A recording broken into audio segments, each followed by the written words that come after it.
pledge allegiance to the flag of the United States of America and to the republic for which it stands, one nation, under God, indivisible, with liberty and justice for all. And now the Texas flag, please.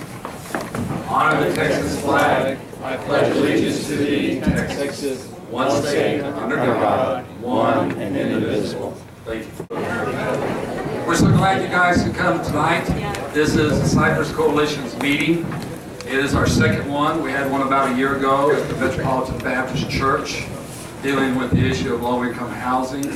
This will be a totally different meeting tonight. This will be an informative meeting that you'll be given a lot of information if you don't already have it. The representatives that we have here tonight, we'd like to show them. We have Representative Alan Fletcher with Sharon Slover. Sharon, you here? Yeah. Okay, she's here back there. You can talk to her. Also, Commissioner Jack Cagle, the Harris County Precinct 4, represented by David Riddle. David, you here? I'm here. There he is right there, okay? So if y'all want to, you can talk to them. A few quick things tonight. People asking about what is the Cypress Coalition after we had our meeting. We developed the Cypress Coalition for one reason only. We saw the need of it after the Metropolitan Baptist Church with so many people concerned in our areas about what was happening. And that's why we developed the Cypress Coalition. It's non-political. Everybody here may be Republican, Democratic, liberal, conservative, whatever. It's just coming together as one. We're not trying to push any agenda. We're not telling you how to vote or what to do. We're presenting you with the information that we have. We're not the sharpest knives in the drawer or the brightest light bulb, but we know people that are, and we can get the information that's available. Well, you may be, but anyways. Another thing is that they ask, I came up with the slogan, Keep Cypress, Cypress, and I had a couple of people ask me what that was about. Keep Cypress, Cypress is our slogan. It's why you moved to Cypress, or you're staying here, or your kids are living here now. It's whatever you thought of Cypress, and that's why you're here. To me, it's a little bit of Americana. To me, it's a little bit of Norman Rockwell. To have a man come up here and talk about water, I don't think most of y'all are aware of the situation of what's happening with our water. He's going to speak to you. And then Barbara Harden, my lovely wife, stand up, Barbara, turn around and wave at him. Stand up. She's in charge of our website. We do the best we can. We're lay people. We got other jobs to do. My wife's trying to get one through high school and college and keep the other one in right now. So after she speaks, then we will have Mr. Kelly Patrick come and speak to us about the psychiatric center that's wanting to be developed, and then Kay Smith will come. So without further ado, I'm going to introduce you to Mr. I know his name. Yeah, Larry Holman. Thank you. He's with Water District, Freshwater District 61, and he is in charge of the Water Users Coalition. Oh, by the way, let's thank Tin Hall tonight for letting us use this facility very much. Well, thanks for inviting me, James. My name is Jerry Holman, and I'm the General Manager of the Harris County Freshwater Supply District 61.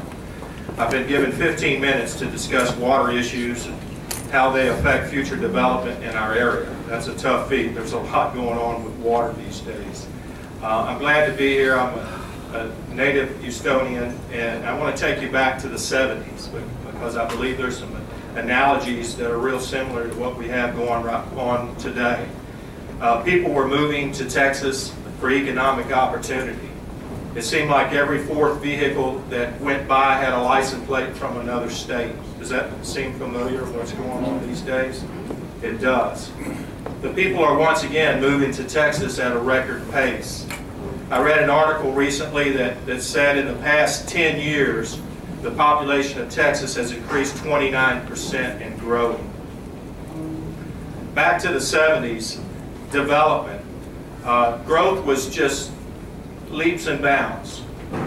The city of Houston could not keep up with the infrastructure that was necessary for these subdivisions that were popping up. So in the early 70s, they needed a mechanism. They started to create water districts. A water district is a local government taxing entity that provides limited services such as water and wastewater. They've since expanded to parks and drainage and police and those types of things, but the main function was water and wastewater. As development continued to, the growth was just coming and it was just blowing, whether it was 610 or then it was Beltway 8, and now it's 99. We see how Houston is continuing to grow, and you see the similarities there. Water district subdivisions were popping up. Along with the subdivisions come people, come commercial properties, and that type of stuff. A water district is unique. It has many rules and regulations. We report to the TCEQ and the Texas Commission on Water Quality. You've probably heard of it. One of the particular rules that I think is important today, because some of you are familiar with the lodge at Huffmeister. That was our water district, and I received about 200 emails from folks telling me that they did not want to see that. And I did write a letter back to everyone, and eventually we did not allow that development. But the only way that we could do that legally is because that particular piece of property was not in the district. If it was in the district, and this goes for all the water districts, if they have a property owner who wants to develop a piece of property and you have capacity to serve that property, you legally have to. And that's a big distinction. The lodge at Huffmeister was not in our district. And so we had the choice to annex that property or not, and we decided not to annex it. Therefore, they did not get service. Well, as we know, no development happens without water. We just went through 2 or 3 years of some serious drought. This year's been a little different, thank God. We've gotten plenty of rain. I never thought that I'd be saying, quit raining. You know, it was, so God has blessed us this year and given us the rain that we needed. Nevertheless, we want to get back to talking about the people coming to Texas and how important water is. Wells were drilled, hundreds of wells were drilled, all throughout the greater Houston area. And they were pumping millions and millions of gallons of water. And this went on year after year, decade after decade. So what's the result of this happening? These aquifers, and what they are is an underground body of water that yields groundwater. We stick a straw in, so to say, and we just pump it out. The end result is subsidence and flooding. And properties that you've seen, you've lived here all your life, and you're thinking, well, that piece of property's never flooded before. I don't understand. It's because we've sunk 3 to 5 feet, and in some cases down south even 7 feet or greater. And so they knew this was happening. There was a regulatory agency called the Galveston-Harris County Subsidence District, and it was monitoring this sinkage as it was going along, and something had to be done. What was this something going to be?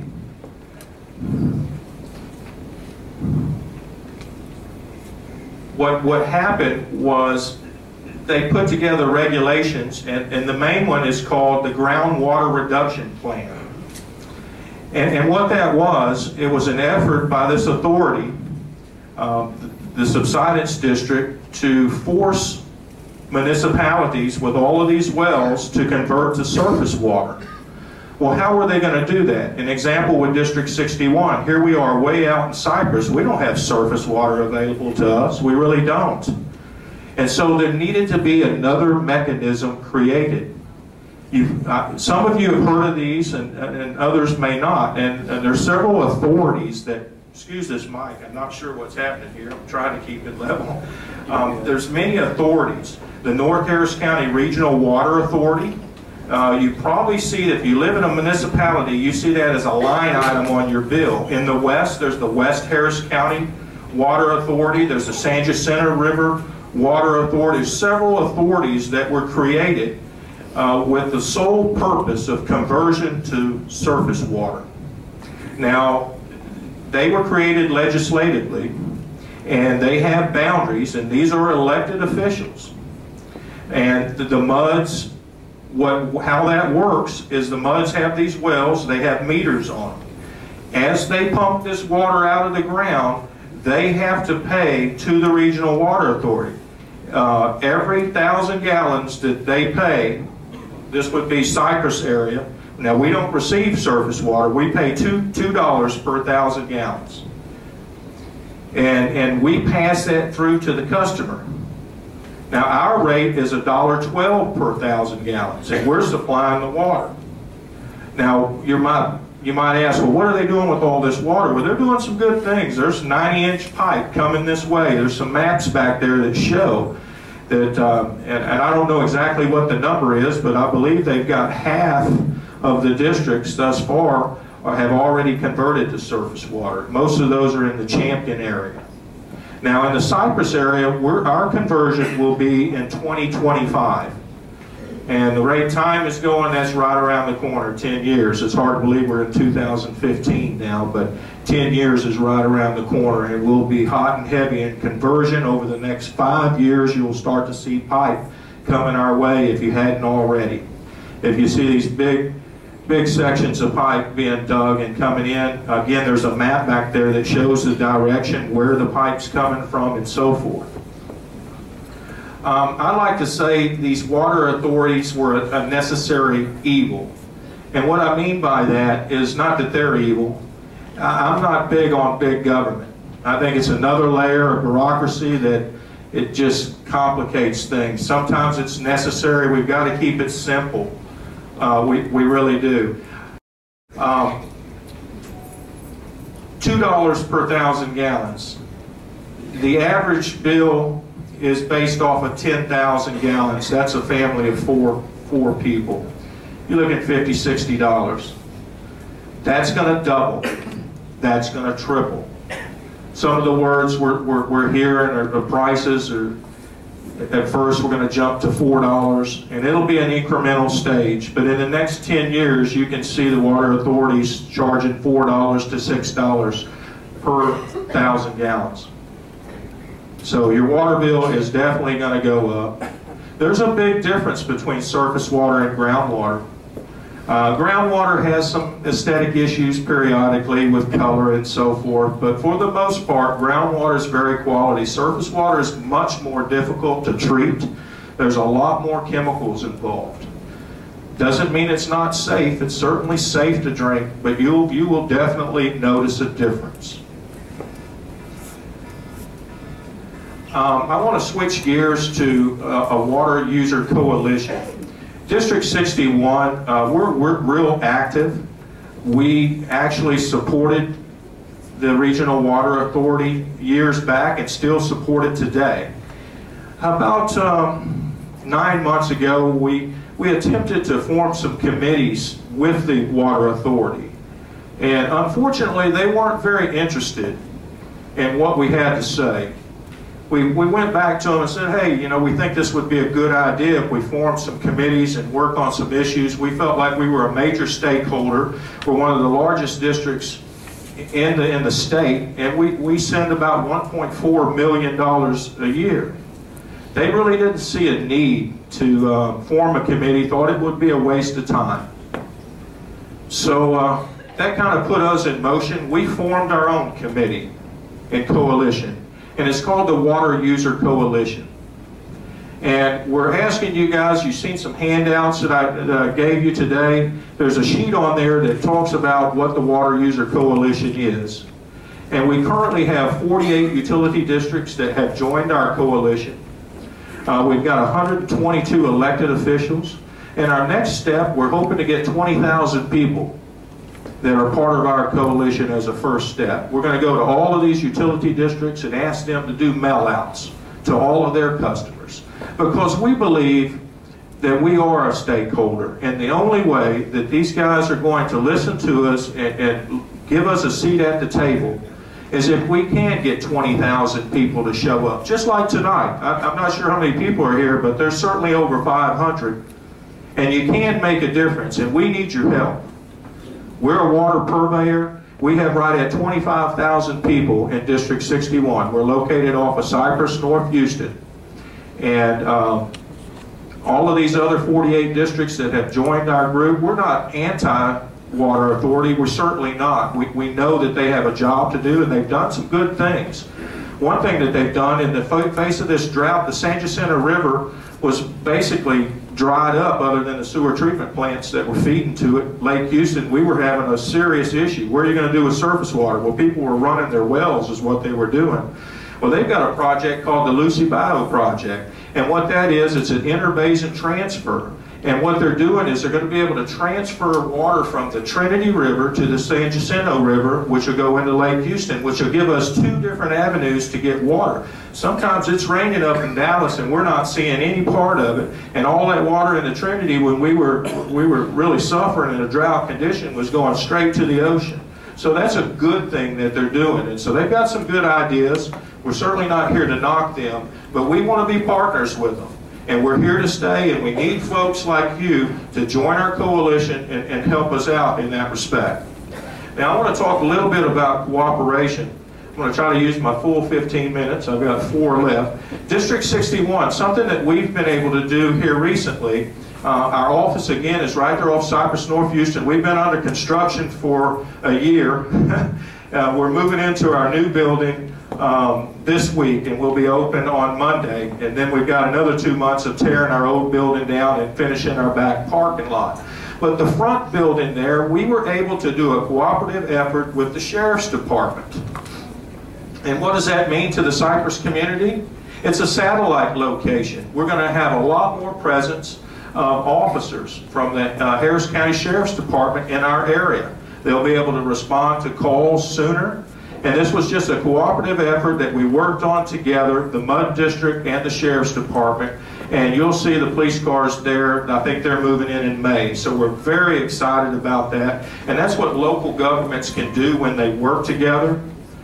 Again, our Water User Coalition needs your assistance. We'll have a link on to the Cypress Coalition.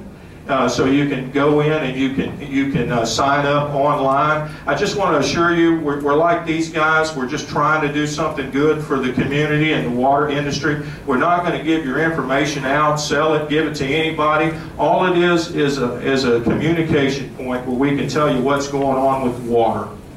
Thank you for having me tonight, and I appreciate it. Listen, give a big applause to Larry. 61 was the ones that shut down Huffmeister from coming in so far. Again, you know, I'm a licensed irrigator besides a landscaper, and I've seen this coming. And you know, with oil, it's going down right now. People have lost their jobs, but oil's going to go back up in price. Water never goes down. It keeps going up, up, and up. And you think about it, 72 hours, you're not going to live without water. You can't cook, you can't drink, and worst of all, you can't make beer. So, thank you, Larry, very much. Barbara Hard's going to come up here and speak to us real quick, and then we'll have Mr. Patrick Kelly with the Psychiatric Center. Thank you so much. I'll just take a few minutes. I want to thank everybody for coming out tonight. We really appreciate it. Y'all are making a difference. You can see that with the Lodge at the Huffmeister. One thing I want to make sure that you understand when you signed in, that we are not sharing your emails, that we are just simply, it's just a way for us to reach out to you and let you know when we have events like this happening. If you would like to join Cypress Coalition, you can actually go to the website, cypresscoalition.com, and you can, there's a place for you to actually join. So even though you signed in here, it doesn't make you a member. It just means that we're able to have the best way to let you know what's going on. Yeah, and hopefully if you don't ever get an email from us, it's not because you're being ignored. Maybe we just could not read your email. And that has happened before, and that takes some time for us, and it might bounce back to us. And if you don't hear from us and you're wondering why, just please go onto our website and you can reach us that way, so you'll know that it's nothing personal. We just couldn't read it. Secondly, we're so grateful. Last time we had our town meeting, we were able to do it at the Met, and we were able to do it just where we covered their maintenance and operation. And that was something James and I felt passionate about, and so we just wanted to pay for that out of our own pocket. But we were very grateful that people came and they just donated. So we're hoping that this does cost, even though Tin Hall are so gracious because they're part of our community, but we do have to pay $600 tonight to cover their maintenance and operation. And we're grateful that we don't have to pay the regular amount that you would for an event, for a venue to be held here.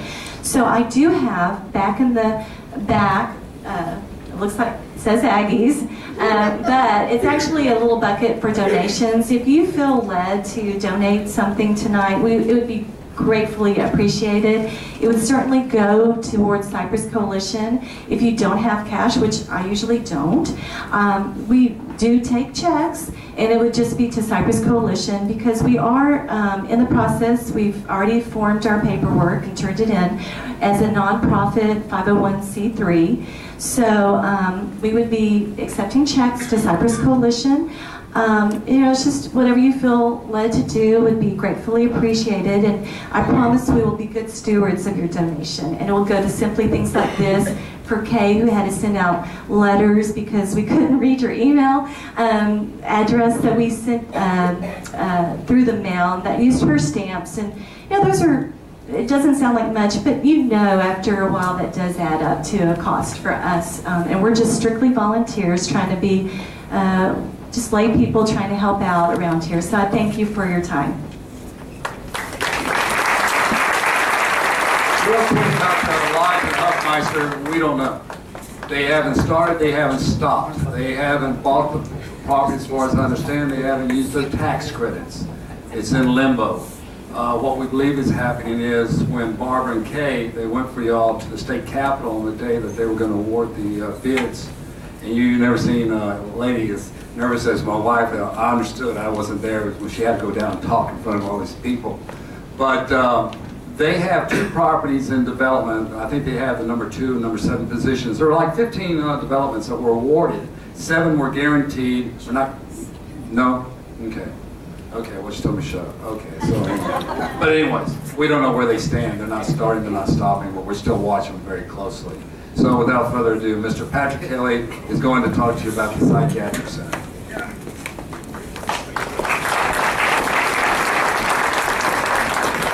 Part of those donations are going to be for a legal defense fund at some point, because sooner or later we're going to have to sue somebody to keep them out of our backyard. So everybody saw the Ashby high-rise situation. We may get one of those out here too. The best news I can give you very quickly is that the psychiatric facility is temporarily shut down. Their permits in October of 2014 were turned down by the county. There were some very irregular items associated with their plans. Excuse me? Speak up. There were some very irregular items on their plans for Harris County Permitting Office, and those plans have subsequently been sent to the Harris County District Attorney, TCEQ, Corps of Engineers, and the State Attorney General. So there's some very interesting things at work. They still own the property. Do not relax. Do not think it's dead. But for the near term, they're not going to get a permit. So a number of people, Steve Raddick's office, the permit office, Alan Fletcher, these folks that represent us have elevated this thing for Harris County, and it's caused an impact. So do not relax. They still own the dirt. They can do just about anything they want to do. So stay with it and keep checking until we get the dirt away from them. And basically that's it. They're shut down. Thank you. If we have time at the end, we'll take a few questions for Patrick Kelly, Kay Smith, and Mr. Larry Holman, who I renamed Jerry Holman. I'm sorry about that. And maybe I'll take some questions, but their brochures will all be there in the back. Okay, so the next lady's coming up here is Kay Smith. She puts all these PowerPoints together for us. She has a wealth of information. She has your back covered. She helps so much, so many people in so many places in Austin to help us, including Debbie Riddle, the representative over next, who helps us a lot with our area. So without further ado, Kay Smith, please. Thank you so much for being here tonight. And what I'd like to do is help you understand what's happening with this low-income housing. Last year, for those of you who were at our town hall meeting, we were really depressed because we came behind the 8 ball. I mean, it was already done. All the deadlines had passed. There was nothing that we could do. But we didn't accept that. And we kept plodding along, and when we went to our water district and spoke to our water board there and convinced them that it was not in the best interest of our area to have that development, they voted unanimously not to annex it. So if you think that one person can't make a difference, we united together as a coalition and we made a difference in Cypress. So thank you so much for being a part of it. But as we worked on it and as I spoke with our representatives and our commissioners, what I began to realize is that there's just not a real clear understanding of the point system and how it works. So that's what I want to share with you tonight, what the point system is. In order to be recognized by TDHCA, and I'm going to be using that acronym a lot, it's Texas Housing and Community Affairs. In order to be recognized as viable developer, you need to achieve 118 points to qualify. This year, there are $9.7 million have been allocated for our area. And each developer, and there have been 45 that have filed in Harris County.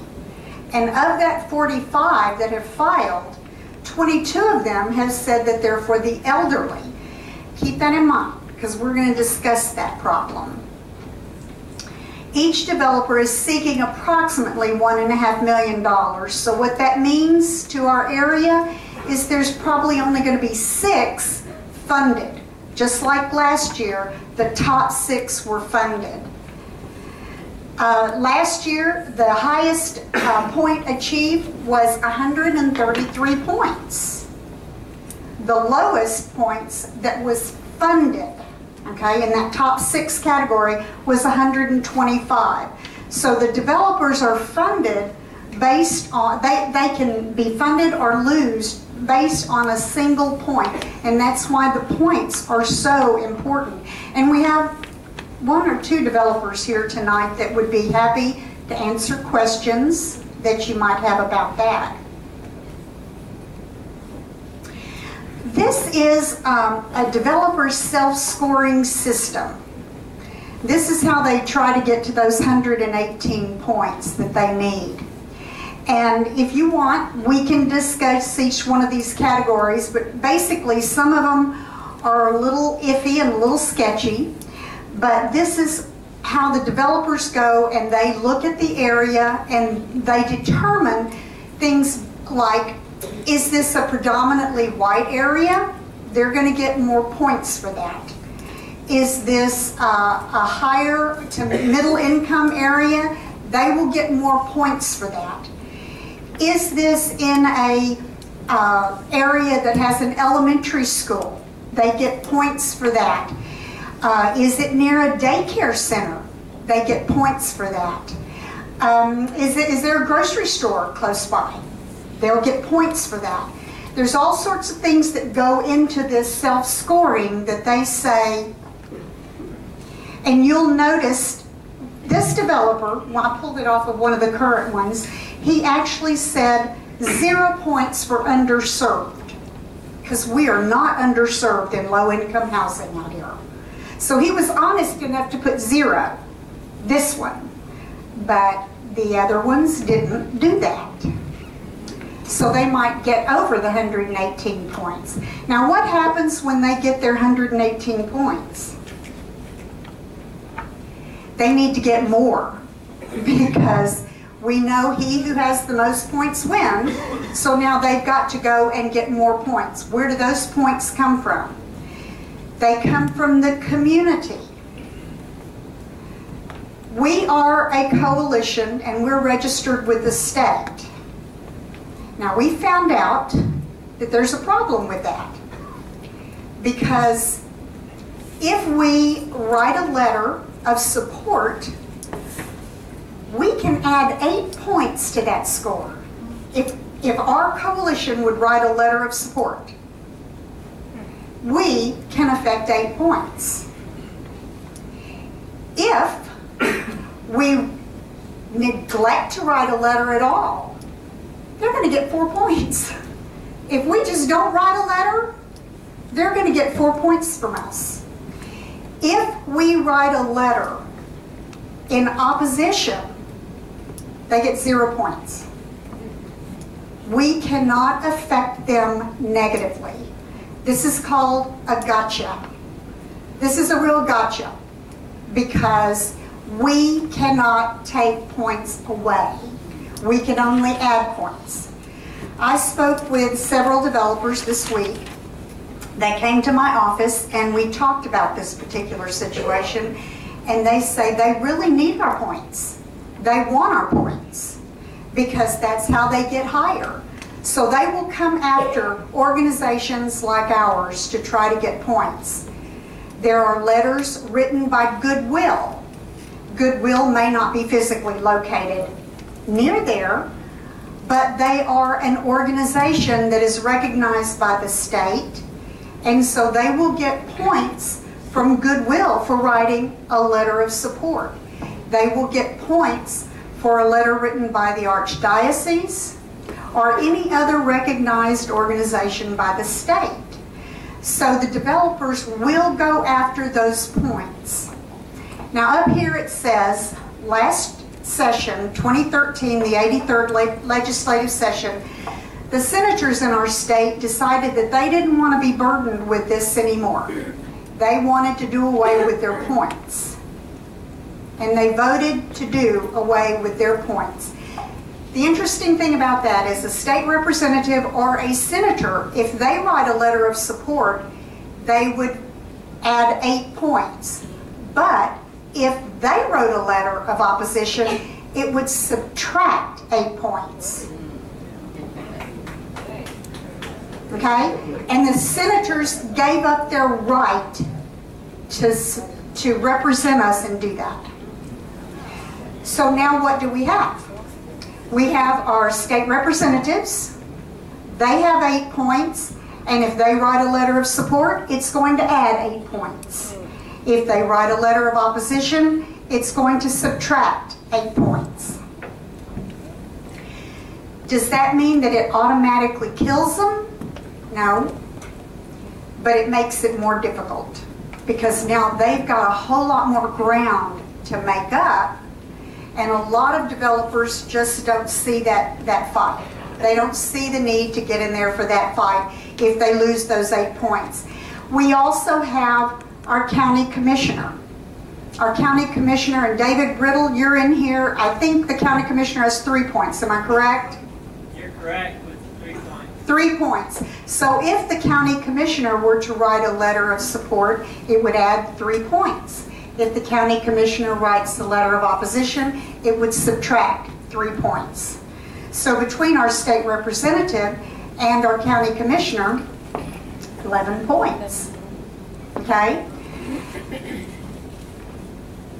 We know that there are some people in our state legislature, in the House, that are presenting a bill to be considered for the state representatives to go the way of the Senate and get rid of their 8 points. What does that mean to us? We're in an unincorporated area. We don't have a mayor to represent us. We don't have a city council to represent us. So the only person left would be our county commissioner. If you live in Precinct 3, that's Steve Raddick. Precinct 4 is Cactus Jack Cagle. You were given a handout when you came in, and I obviously didn't print enough of those. On that handout is the telephone number of our state representative for District 130, Alan Fletcher, state representative Gary Elkins, and I don't think Sharon Slover was introduced for state representative Alan Fletcher, but was Edith Gibson introduced? She's here representing Gary Elkins, and Edith is back there. Our state representatives are busy at work. They all got their committee assignments last week, and so they're busy getting their committees ready to do work for our district. So they couldn't be here tonight, but they did send representatives. that information that you have on that piece of paper is for you to stay in contact with our legislators and tell them how important it is for them to maintain those points. It's very important that they maintain those points, because there's just two people that affect us that can take points away and not add points. The rest of us, the only thing we can do is add points. Those are the only two people that can take points away. So we have to watch very carefully the 84th legislative session and make sure that they're not ready to give up those points, because we need them.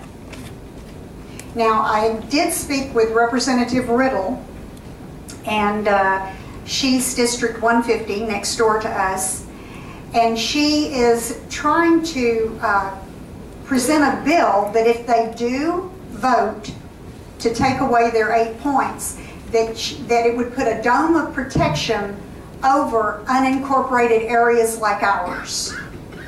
So we really have to keep a very close eye on what's going on in this legislative session.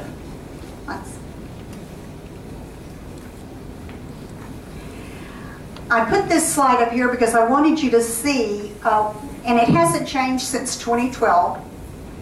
So this came from the U.S. Department of Housing and Urban Development. This is the income level, and I don't know if you can read it far back there, but for one person, the maximum that you can have for this low-income housing is $23,450. For a household of 4, $33,450. Because I know that there's some questions about what does low-income housing mean, and so it means that you really, for a household of 4, if you only have your total income of $33,450, that's pretty low.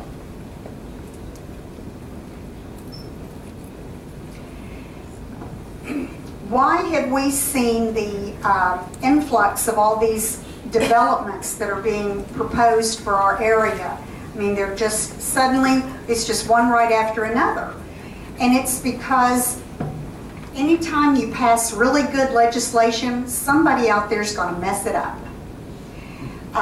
During the Ronald Reagan administration, they decided that people with very low incomes, they needed help. And so the government was going to come and help. What is that old saying? The worst thing you can ever hear is, I'm here from the government and I'm here to help you. Okay, well, it was very well-meaning that the government would assist in building low-income housing to help people out so that they could have a nice place to live. Along comes a group by the name of Inclusive Community Projects, and they said, oh no, that's not good enough, because if you take low-income housing and put them in low-income area, that's not being inclusive. So they've sued, and it's gone, from what I understand, it's gone through at least 4 different courts, and now it's going to the Supreme Court. And the Inclusive Community Projects is a not-for-profit organization that works for the creation and maintenance of thriving, racially and economically inclusive communities, expansion of fair and affordable housing opportunities for low-income families, and redress for policies and practices that perpetuate the harmful effects of discrimination and segregation. Cypress isn't segregated, and we certainly don't discriminate. But we do want to protect our families and our homes. And so that is why we're here tonight, because we want to know more about what's going on with low-income housing. So what can we do to stop the neighborhood busting? Let our state representatives know we need their continued representation. Monitor all legislation and votes. Stay involved in your neighborhood organizations. Write TDHCA. And LURA stands for Land Use Restrictive Agreements. Now, the last 2 things I want to mention. Let's say you've got 10 people in that high category, And the number 6 and number 7 and number 8 person all have 125 points. So how does TDHCA determine which one of those people they're going to put in the number 6 slot? They're going to look at how much opposition there is from the community. They're going to look at the letters that they've received, the phone calls that they've gotten. They're going to look at everything that's come out of the community. So that's why it's important to write them, stay in touch with them, email them, call them. You've got the information on that handout. Because they rank that. They keep track of all of that. And when Barbara and I went to Austin, we saw right there on every one of those, it gave the amount of community opposition and community support. So if you've got 3 people in a tie for the 6th slot, they're going to look at those percentages and see who has the most opposition, who has the most support. So that's very, very important. Now the really touchy subject, low-income housing for seniors. Does that really mean low-income housing for seniors? I've done my research, I've done my due diligence, I've spoken with a lot of the developers, I've spoken with TDHCA, and I can tell you it does not. What it means is that the person signing the lease has to be in those income levels that we talked about, and they have to be at least 55 or older. It doesn't say that they can't have their adult children living with them. It doesn't say that they can't have their grandchildren living with them. And it doesn't give any protections in writing at all. And there's nothing legally that we can do. They said they're for seniors. They're making a senior sign the lease agreement, but that's the extent of it. But I've spoken with several attorneys, and I've found that there is something that we can do. There is a thing called a restrictive covenant, and that goes to the LURA, Land Use Restriction Agreement. But unfortunately, by law, we are not considered an interested party because we are not the landowner that's selling the land. We are not the land developer that's purchasing the land. So my question tonight to you, and it's something to think about, if next year, I'm not talking about this year, but next year, if a developer came to us and said, I want to build a senior facility, I want to put in a restrictive covenant in the agreement with the land seller that there will never, ever, ever be allowed anybody to live at this property that is not 55 or older. Would you consider that? Is that something that you would say, okay, as long as we know that that restriction is there and it is legally binding, how would you feel about that low-income housing? Who's going to monitor that? Yeah. Well, the developer that I spoke with about it, because he didn't know, he had never heard of a restricted covenant either. And he got his attorney on it, and he contacted me back and he said yes.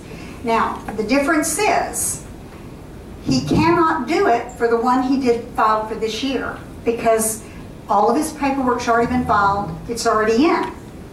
And if he goes back and changes anything in the contract, he's got to back out and start all over. So nothing this year has a restricted covenant on it. But what he did say is that in other properties where he's done elderly properties, he said that the neighbors are real good about tattling on their neighbors. That they're real good about saying, hey, we've got kids living over there.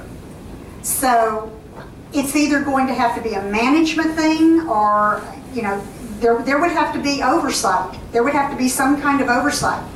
So again, it would be a legal document, it would be legally binding, and it would be binding on the land.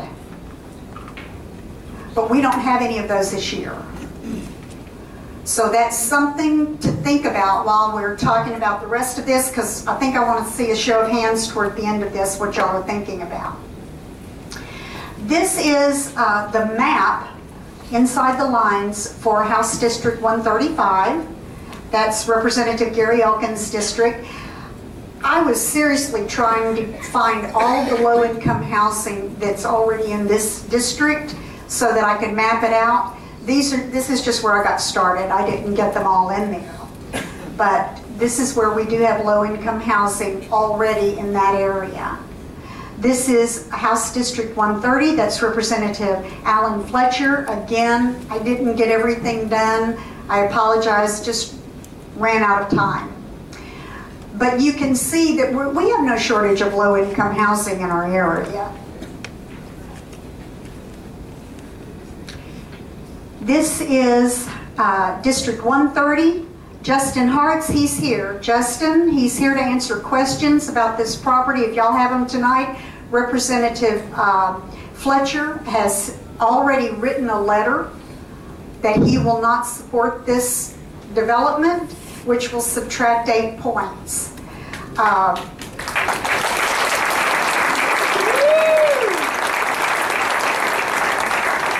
We also have a commitment from Commissioner Cagle's office that he's going to write a letter to subtract his 3 points. So,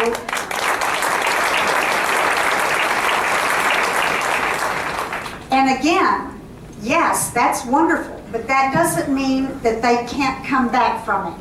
They just have to work really, really, really hard to come back from that. And I'm not real sure, oh, they have 118 points, so if you subtract 11 points from that, they've got to work really hard to come back from that hit. Kenneth Tan, I understand that Kenneth told Representative Fletcher that he was going to withdraw, that he heard from the community and heard that we did not want this development. So he hasn't withdrawn yet. As of today, he's still on there. He's made the commitment to withdraw, but Representative Fletcher and Commissioner Cagle have both said they will write a letter of opposition. And he's at 112 points, so you subtract 11. He would have a difficult time, but he said he would withdraw.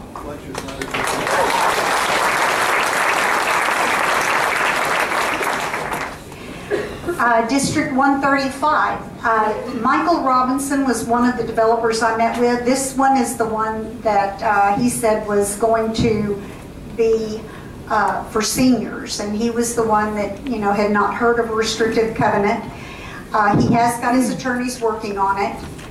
Representative Gary Elkins has said he will write a letter of opposition, as well as Commissioner Raddick. So we feel certain that this one is defeated.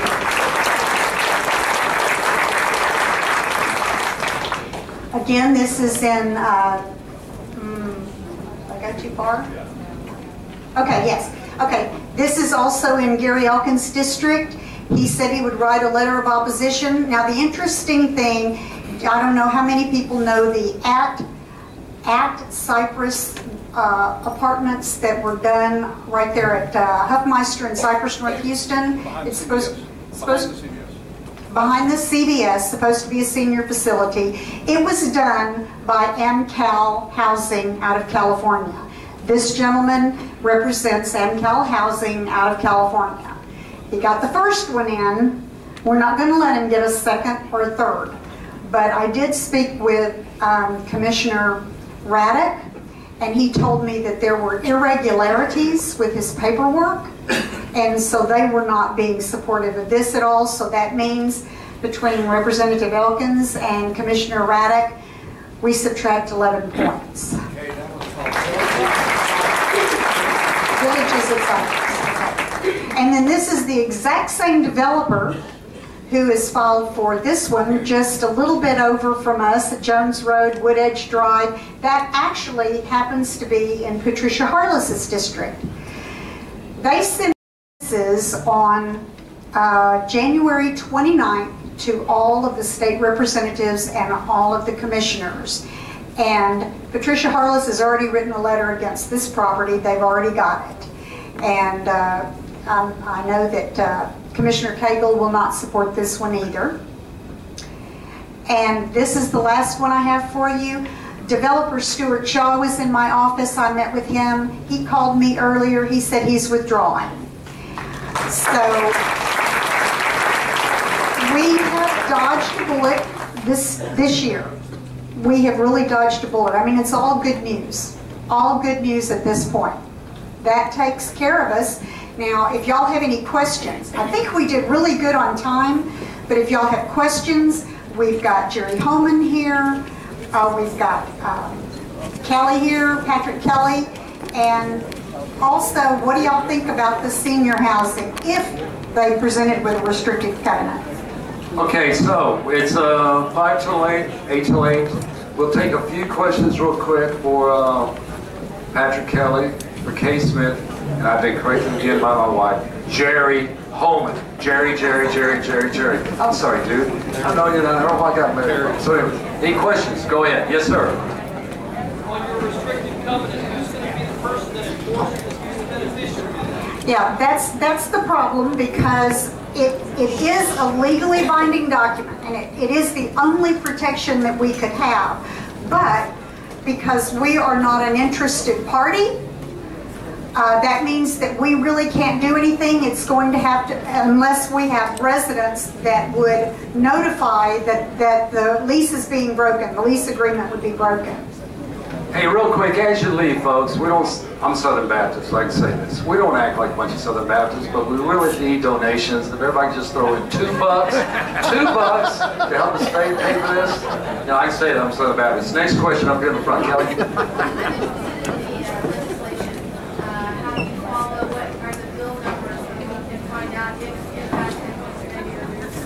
Okay, that's going to be the job of the coalition to keep you informed. Could you repeat the question for okay, everybody? she wanted to know how we would follow the legislation. We will stay on top of the legislation for you. We will keep you informed through emails, exactly what's going on with the legislation. If you get an email from us, it's because we need you to either call, email, write your state representative and encourage them to fight the bill that is filed. Next question. Yes, sir. Would it be possible for you to put this PowerPoint on your website where we could go over it? Oh, yes, sir. Yes, sir. I will put those pages up there. Absolutely. Yes, ma'am. Where are the 6 that were approved previously? Oh, okay. What happened last year? You remember the lodge on Huffmeister that we were all upset about because it got right past us and it got approved. That developer, his name was Chris Richardson. Chris Richardson had the #1. He had the highest number of points with 133. Then he was #4 with 131 points. And he was also #7. So what happened to him when he can't get his permits to build? Well, what happens is he drops out and the #7 position moves up. So he got 2 developments last year. They just weren't here in our area. Where are those 6? Or any of the 6? No, no ma'am. No ma'am. None of them are in our area. Do we have any questions on psychiatric center? Yes, ma'am. Go ahead. What's your question, ma'am? I live in Shannon Valley Estates, and on the corner of Boston Beach and Huffmeister, they're clearing that property. We were told that a gas station, grocery store is coming in, not grocery, a gas station, like a convenience store. We don't know.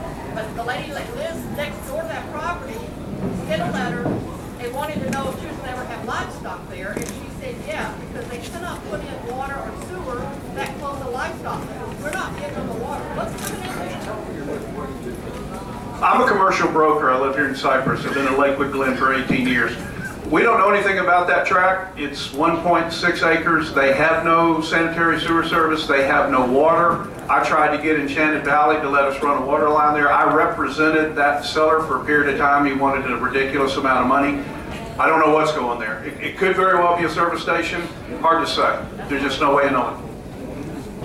Yes, sir. Yes, ma'am. When you say a psychiatric facility, what are you talking about? Are you talking about 100 beds hospital or is it 36 beds was what these people had planned on building, and you have if you've seen some of the stories about this, it's the Shiloh Treatment Center is how they operate down in Manville, and they run what is known as a level 6 psychiatric facility for the state of Texas, which is for the most highly emotionally disturbed juveniles, 7 to 18. They may have a record, we don't know. Typically they're restrained, and typically they are medicated. And this particular group out of Manville has had 5 fatalities out of their operating group. When you restrain these kids, they're out of control, and there have been 5 of them killed. We don't know, I've gotten some calls from the Houston Chronicle, we don't know if this is going to be or would be this a level 6. They just won't tell us. We've invited them to come to a public meeting. I have an email from the gentleman, and he said his group didn't see any need in coming to talk to the public. And Sheila Jackson Lee put out a press release in December, said the Manville facility should be shut down. The same group also is housing illegal immigrants with a $5 million federal funding grant, and the place is boarded up. So where'd the money go, and where are these illegal immigrants, and they are illegal, by the way, that they're housing? It's a very interesting group of folks. Anything else? You know, the people say, well, we need psychiatric centers. Okay, and the point is, we're inclusive to all people. But doggone it, put it in a place where it's going to serve some good. Up near the hospital at 290, instead of the back of some subdivisions. And these guys are building these properties, low-income, these psychiatric centers, because the land's cheap and they're out of state. And I don't mind telling you, I don't want no carpetbaggers here telling me what to do with those. Yes, ma'am, you have a question? Yes, sir. I have a question about the low income. Yes, sir.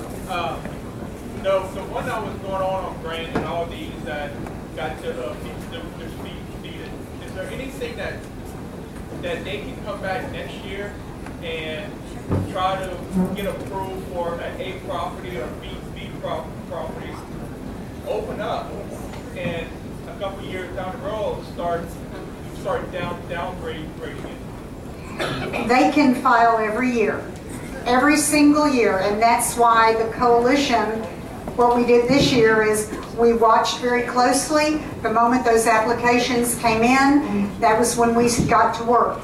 And so yes, we'll have to monitor that very closely, because they can come back and file again every year. No, what I'm saying is, say they reapply next year as an A property, and they get approved, and they break ground.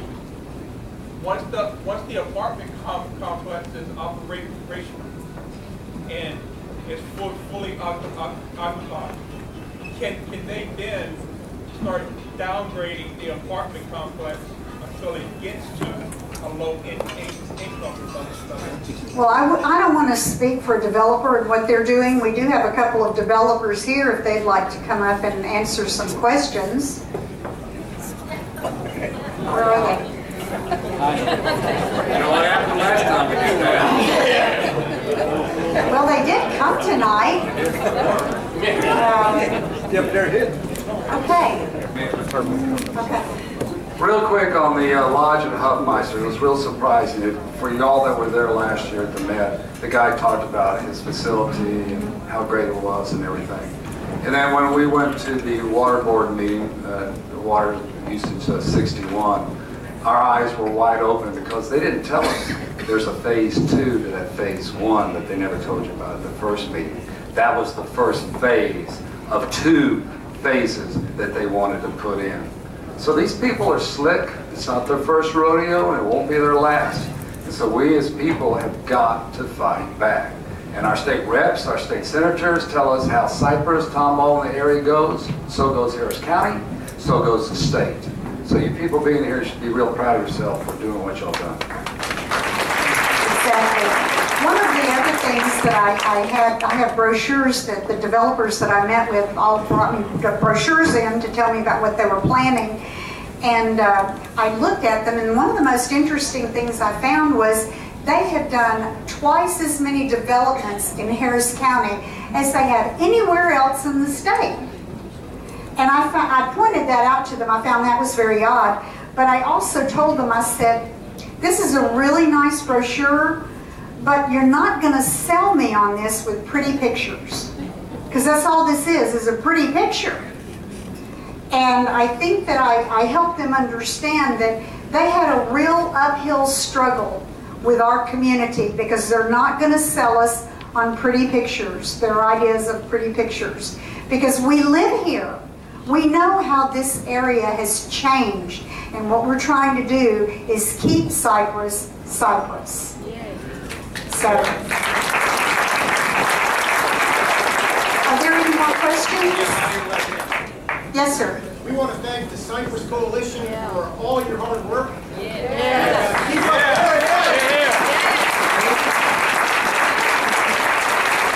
see Clint Moore is here. Clint, did you have something you wanted to say about the proposition that you... Obviously, I'm a big supporter of what Kay and the whole coalition is trying to do, even though I live east of 45 and we're having the same situations. Which one? Okay. So I've been State Republican Executive Committee man for Dan Patrick's district for 8 years and have served as Senate District Chairman of the Republican Party for a number of years and even foolishly ran for Congress in the primary with Ted Poe and others over to the east, okay? And that was quite an experience, and I'm sure glad I lost. So, but the bottom line is I've been a MUD Vice President and an HOA President, so I've been facing these situations in terms of development. I know we have several developers here, but the bottom line is that neighborhood busting is a national effort on the part of a lot of liberal people in this nation in Washington, D.C. It is acknowledged in Washington as that problem.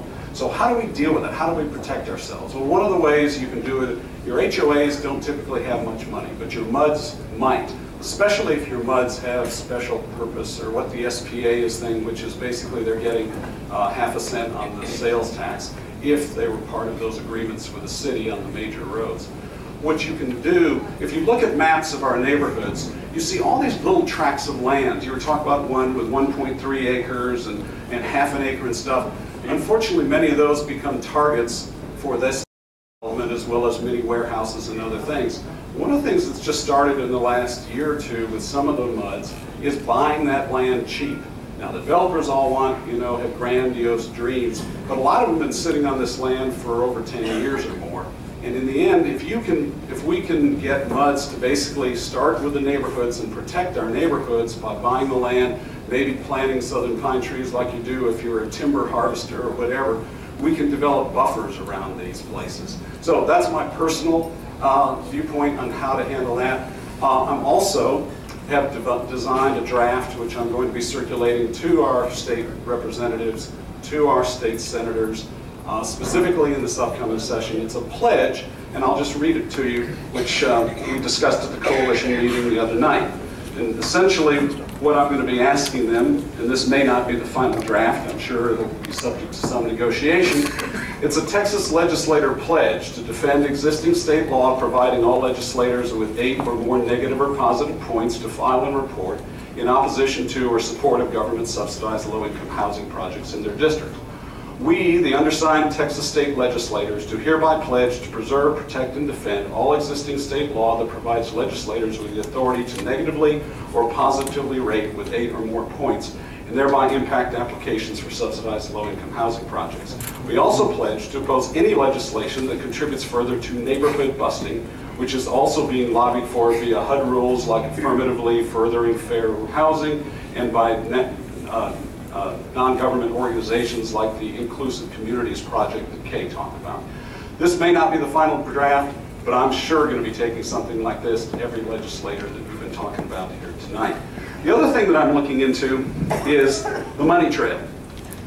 Developers, low-income housing developers, give contributions to these state legislators, and you know that often can have a mild impact. It certainly buys you access, as any lobbyist will tell you. So I'm going to be looking into that as well, and hope to report back at the next coalition meeting. Thank you, Kay. Question? Right on the side over here. Yes, ma'am, back there. I'd like to know what's the difference between these proposed elderly low-income housing and the ones that have already been developed, like the one on the corner of Grant and Perry the one up in Tomball on Cherry and Holdren, how are they the same or different? There's no regulation. The only thing that they have is a requirement that the person who signs the lease has to be 55 or older and meet the income requirements for how many people will be living in the household. So are you saying that those two that I mentioned have regulations? No, they have no So regulations. they are the exact same thing that we're trying to oppose? Exactly, yes. All right, thank you. Yes, ma'am. Yes, ma'am. I think I have information to give you later Okay. on restrictive covenants that are in place, not for low-income housing, but as a good model to follow in Town Lake, which is West Road at Barker, and in Cinco Ranch. Same developer, I think it's Caldwell Properties, Caldwell Companies. Questions? They have a senior community. We got another question back there? Any question for Mr.? Yes, ma'am. What is the reason we don't try and incorporate? Why doesn't Cypress? Again, this is a gotcha. You have to understand, because we are not elected officials, meaning the county commissioner or the state representative, and it used to be the state senator till they gave up their points, because we are not elected by the people. We are a formed coalition. The only thing we can do is add points or be neutral. The answer to that is, I've talked to a state rep. We're looking into possibly, hopefully, maybe developing into where we could have a mayor and a city council. That's somewhere down the road, so we could have some feedback in that. Any question for Mr. Jerry Holman? Let me tell you, the water issue is big, folks. It's bigger than oil. If you got kids, don't put them in engineering or become petroleum engineers. Put them into water engineering, because that's where it's all going. Guaranteed. Any other questions back there? Yes, ma'am. I just want to confirm that even if they defeat everything this year, it can go back next year. Oh, yeah. Yes. You're going to have to stay on your toes all the time. And again, we're just a coalition of lay people that had a heart for this. So any stuff you get, you need to tell us or tell someone. I'm sorry, I did think, when you write your letters and when you make phone calls, remember, TDHCA does not care about your property values. If you mention that, they throw it right away. They completely ignore it. They don't care about your property values. They don't care about your home safety or security. The only thing that they will listen to that will impact them is that it would put unnecessary and undue stress on our emergency services, on our police department, the capacity in our schools. Our schools are inundated and we don't have room in our schools for this type of housing. That is what they will listen to. So I'm telling you, we care about our property values. We care about our children's safety. They don't. So that's not an issue. So when you're writing, I'm just giving you a tip. Don't mention that. Talk about how the crime has increased. That's another thing. They do look at the increase of crime rate in the area.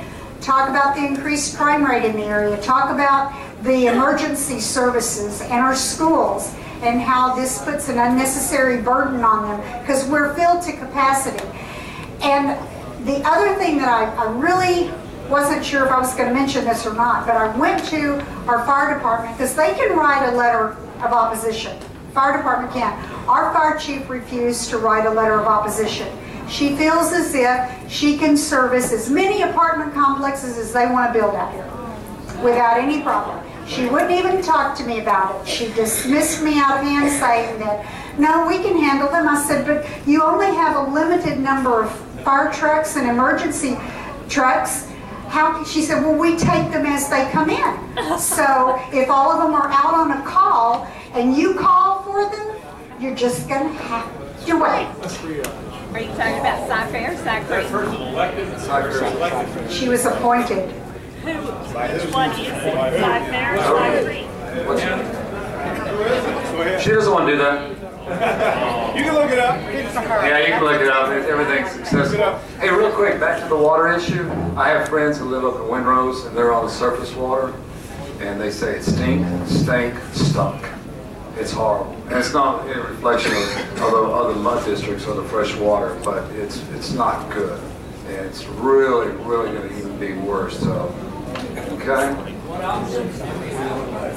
What options do we have for it? Jerry? Do we have any options? What can we do? Any options? Well, first off, I've been called worse than Larry. My wife told me it's Jerry. You know, you can buy like reverse osmosis. You can put a filtration system. You can do things to enhance your water, your drinking water at your home. But as far as the conversion, it's coming. And the groundwater that we're using right now is going to be few and far between. So that's what you'll have to do at your home. You're going to develop, similar to like you put a softener system in for the hard water. You'll put some filtration in. You'll put some reverse osmosis, some charcoal based, that type of stuff can help you improve that quality. With subsidence, wasn't it a requirement for a monthly washout or discharge of the lines to make sure that the sediment and whatever that was brought into the lines is cleared? I'm not quite sure I understand your question. Flushing of the lines. We try to minimize flushing of the lines because of the cost of water. I understand, but I think when they pitched the whole subsidence thing, it was something that was supposed to happen on a routine basis, that the lines do get flushed. Do you know about that? No. Don't know anything about that. The systems usually, the only time they flush is when they have to these days. There used to be more of a regularity in that, but with the cost of water, everybody's trying to treat it as best they can to reduce flushing. Usually flushing comes about under construction. You'll flush lines when you have construction going on, or you have some type of problem. Mostly like aesthetic issues with iron and manganese, where you have a color issue and you've got people who are complaining, is when you get out and flush lines. Like chlorine on your truck from the irrigation system. You know, one thing is about Harris County, we are so blessed with so much water compared to Dallas, Amarillo, San Antonio, and Austin. The problem is, well, not a problem is, did you know that Harris County gets more water, more rainfall per year than Great Britain or Seattle, Washington?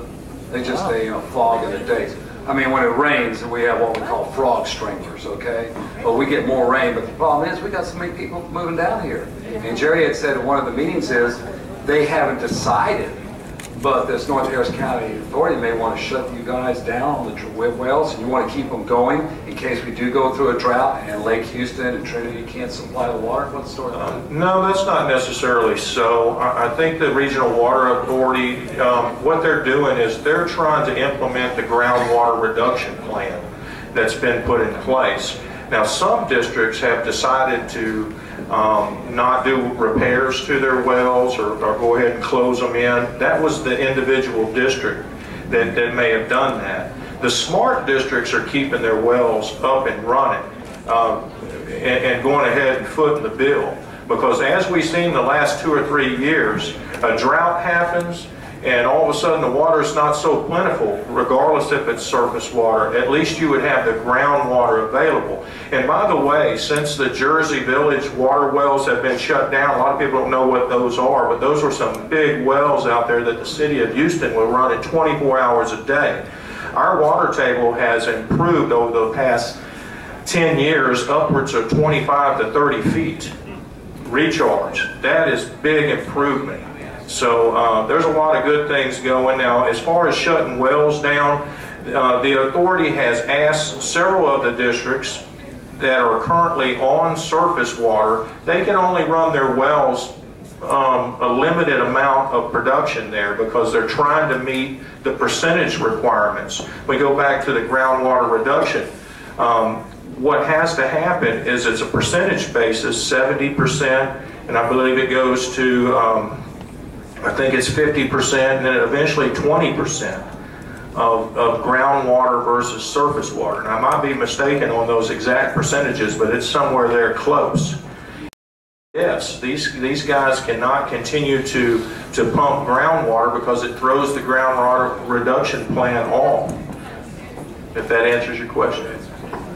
On that note, I've been told we need to wrap it up. We thank you for coming tonight. If you have questions, they will be around here to answer them for you. Thank you so much.